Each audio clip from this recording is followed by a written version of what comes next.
warahmatullahi wabarakatuh. Good morning, ladies and gentlemen. I am Edmund Lim from SD nomor 12 Limbaran, and today I'm going to tell you a story with the title of The Lion and the Mouse.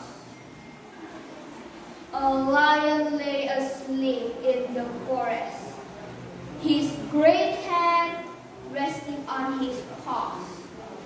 A timid little mouse came upon him unexpectedly, and in a fright and haste to get away, ran across the lion's nose.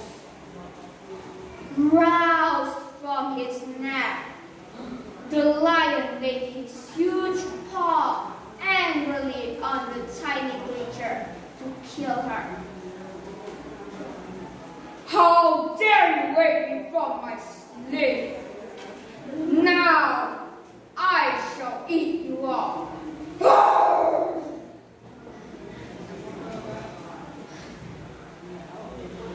Oh, great lion, the mouse said. I did not mean to disturb you. Truly, I was only trying to make it to the other side of the wood. Please, let me live, and one day perhaps I can return the favor. And then the lion let out a laugh.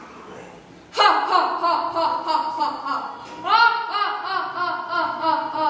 Ha ha ha ha ha ha ha! You help me? How can such a small mouse ask herself bearable to help such a great lion? The mouse shook her head. I do not know, but there may come a time when you need my help, and when that day comes, I will be here. The lion was much amused to think that a mouse would ever help him. But he was generous and finally let the mouse go. Some days later, while stalking his prey in the forest, he was caught in the toils of a hunter's net. Unable to free himself, he filled the forest with his angry roaring.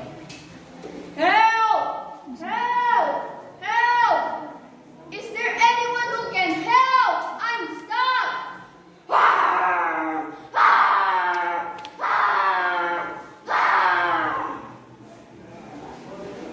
The mouse knew the voice and quickly found the lion struggling in the net. Running towards one of the great ropes that bound him, she gnawed it until it parted. And soon the lion was free.